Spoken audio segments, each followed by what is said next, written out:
매일 말씀 묵상. 오늘 8월 17일 읽을 말씀은 사무엘상 9장, 예레미야 46장, 시편 22편, 로마서 7장의 말씀입니다. 이 말씀을 통하여서 회복시키시는 하나님 때문에 우리들은 소망을 가지며 오늘도 살아간다. 회복시켜 주시는 하나님의 약속, 회복해 주시겠다라고, 또 오늘 예수 그리스도를 통하여 그 이름을 알게 하심으로 말미암아 하나님께서 독수리가 그 새끼들을 그 날개 품에 안듯이, 그래서 보호하듯이 우리들을 그리스도의 이름으로 품어주시고 안아주시며 또 잘 자라게끔 인도해 주신다. 이것 때문에, 이 소망 때문에 오늘 우리들은 기쁨을 가지고 하루를 시작합니다. 먼저 사무엘상 9장의 말씀입니다. 드디어 이제 사울이 사무엘을 만납니다. 하나님께서 사울을 사무엘에게 보내주시는데, 그 16절에 보면 사울이 오기 전날에 여호와께서 사무엘에게 알게 하여 이르시되 내일 이맘때 내가 베냐민 땅에서 한 사람을 내게로 보내리니 너는 그에게 기름을 부어 내 백성 이스라엘의 지도자로 삼으라. 내가 그가 내 백성을 블레셋 사람들의 손에서 구원하리라. 내 백성의 부르짖음이 내게 상달되었으므로 내가 그들을 돌보았노라 하셨더니, 이스라엘 백성들이 왕을 요구했습니다.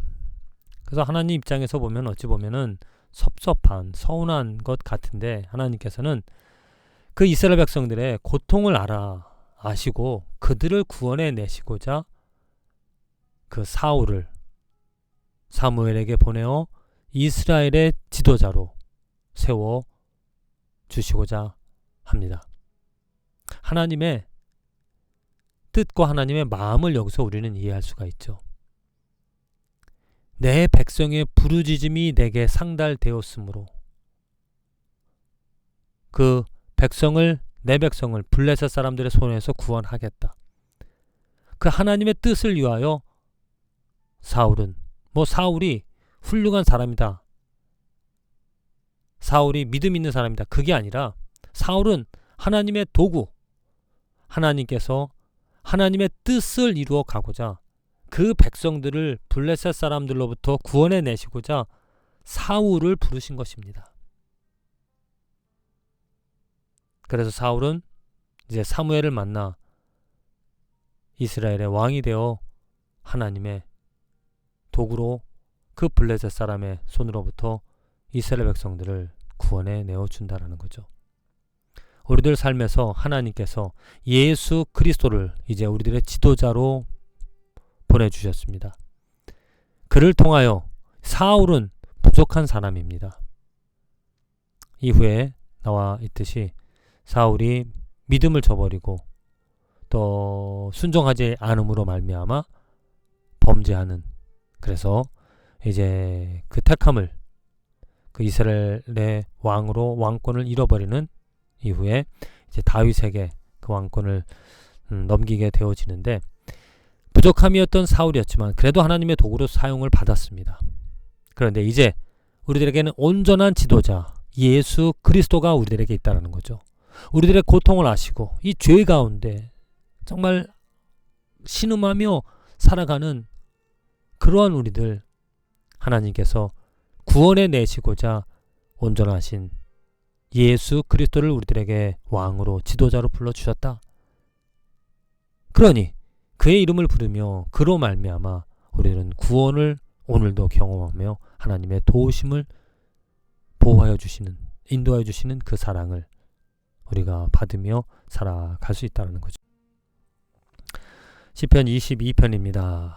내 하나님이여 내 하나님이 어찌 나를 버리셨나이까. 정말 이 말씀을 통하여 예수 그리스도의 그 십자가 위에서의 부르짖음을 볼 수가 있다는 거죠.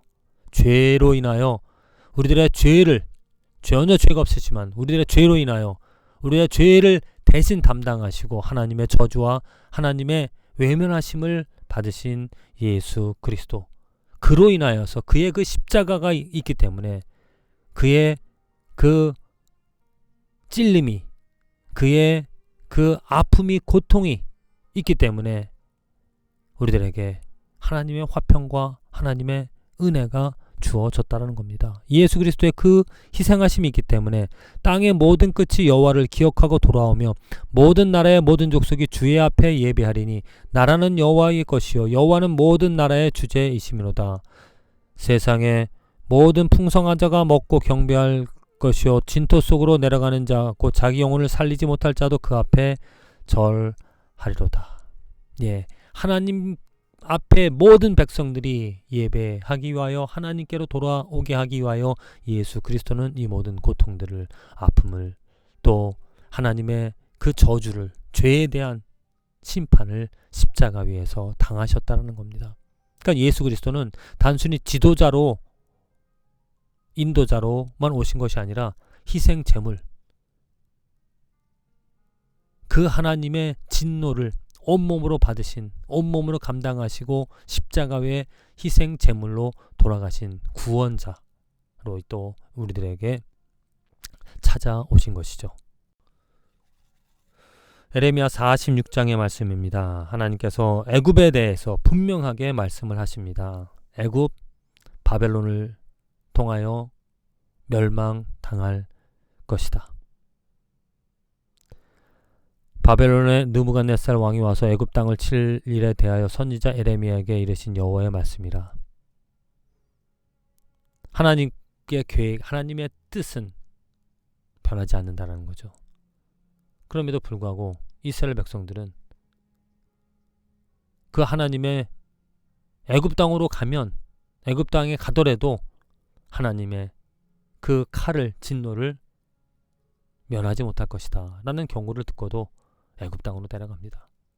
그렇게 하나님께서 이스라엘 백성들을 찾아가시며 또 이 땅에, 그 땅에 하나님의 저주와 하나님의 심판을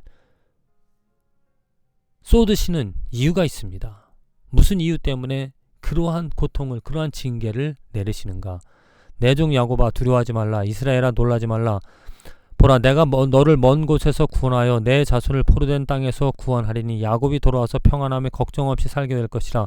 그를 두렵게 할 자 없으리라. 여호와의 말씀이니라. 내 종 야곱아 내가 너와 함께 있나니 두려워하지 말라. 내가 너를 흩었던 그 나라들은 다 멸할지라도 너는 사라지지 아니하리라. 내가 너를 법도대로 징계할 것이요 결코 무지한 자로 여기지 아니하리라 하시니라. 예, 하나님의 징계하심이 분명히 있다라는 것입니다. 그런데 그 징계하심 가운데서도 하나님을 두려워하지 말라. 왜? 그 징계하심을 통하여 내가 너희들을 불러낼 것이다. 내가 너희들을 구원할 것이다. 내가 너의 구원자이다. 마치 그 부모가 자녀들의 그 나쁜 점, 나쁜 버릇을 보면 그냥 그냥 놓아두서는 안 되죠. 고쳐줘야 됩니다. 고통이 있다 하더라도.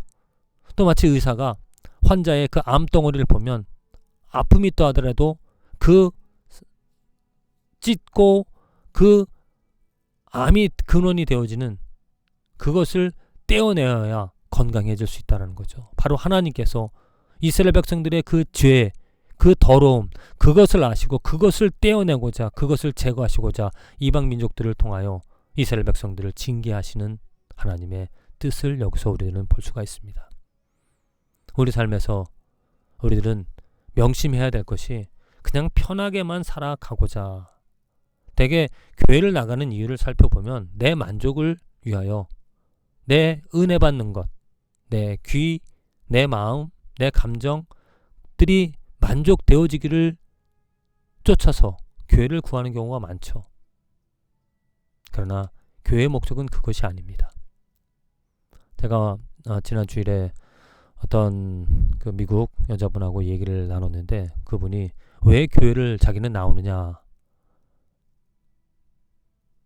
분명한 목적이 있다 그러면서 자기는 내 것을 내가 원하는 것을 채우는 것이 아니라 나는 나를 안다.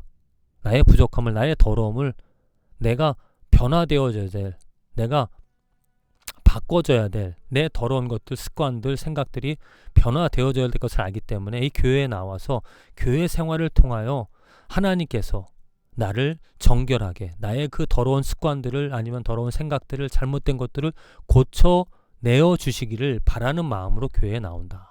저는 그 말씀을 들었을 때, 그 말을 들었을 때 정말 교회의 존재 목적이 그것이 아닐까.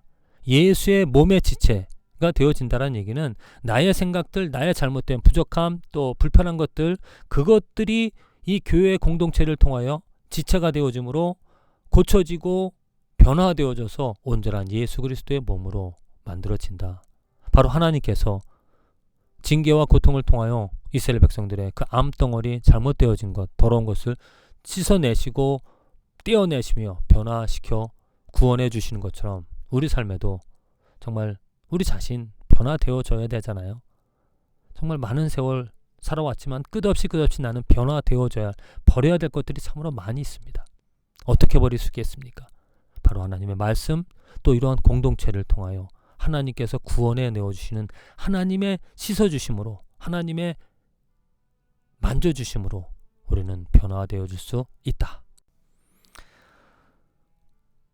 로마서 7장의 말씀입니다. 그 율법과 하나님의 은혜에 대해서 사도 바울이 이야기를 하고 있죠. 내 형제들아, 너희도 그리스도의 몸으로 말미암아 율법에 대하여 죽임을 당하였으니 이는 다르니 곧 죽은 자 가운데서 살아나신 이에게 가서 우리가 하나님을 위하여 열매를 맺게 하려 함이라. 바로 이것입니다. 그 율법은 옳다 그르다, 그 죄를 깨닫는, 그런데 그 죄를 깨달음으로 인하여서 그 죄를 버릴 수 있느냐? 그러지 못합니다. 그냥 더럽다라는 것을 알죠. 그러나 예수 그리스도로 우리들은 생명을 얻을 수 있다. 곧 죄를 버리고 이제는 의를 추구하며 살아갈 수 있다. 내 안에 끊임없이 죄가 있지만은 예수 그리스도 살아계신 하나님의 능력, 그를 통하여서 나는 의를 죄로 바꾸는, 죄를 의로 바꿔 나가는 놀라운 하나님의 섭리를 우리는 이루어낼 수 있다는 겁니다. 곤고한 사람입니다. 누가 나를 건져낼 수가 있겠는가? 우리 주 예수 그리스도로 말미암아 하나님께 감사하리로다. 내 지체, 내 안에 더러운 죄들이 있다라고 사도 바울은 고백을 합니다. 그것을 어떻게 내가 꺼내어내고 어떻게 변화되어 줄 수가 있겠는가? 예수 그리스도라는 거죠. 그렇습니다. 정말 우리 삶에 예수 그리스도로 인하여 우리들은 인도함을 받고 하나님의 능력을 얻어 살아갑니다. 그런데 날마다 우리들이 예수 그리스도로 인하여 인도와 지도함을 받는 것뿐만이 아니고 예수 그리스도로 인하여 변화를 얻어 살아갈 수 있다는 것이죠. 이제는 정죄함이 아니라 날마다 우리들에게 하나님께서 더러운 것을, 잘못되어진 것을, 생각들을, 습관들을 말씀을 통하여, 또 교회를 통하여, 몸 대신 그리스도의 몸 대신 그 교회를 통하여 자꾸 관계를 통하여 나의 잘못된 것을 깨닫게 하시며 그 변화시켜 주시는, 그래서 온전히 그리스도의 몸으로 온전히 내가 성장해 나갈 수 있도록 인도하시는 그 예수 그리스도. 그래서 오늘은 그 예수 그리스도 안에서 희망을 찾고 소망을 찾아 살아갈 수 있다는 거죠. 예수 안에서 생명을 얻을 수 있는 축복된 오늘과 인생이 되어지기를 간절히 기도드립니다.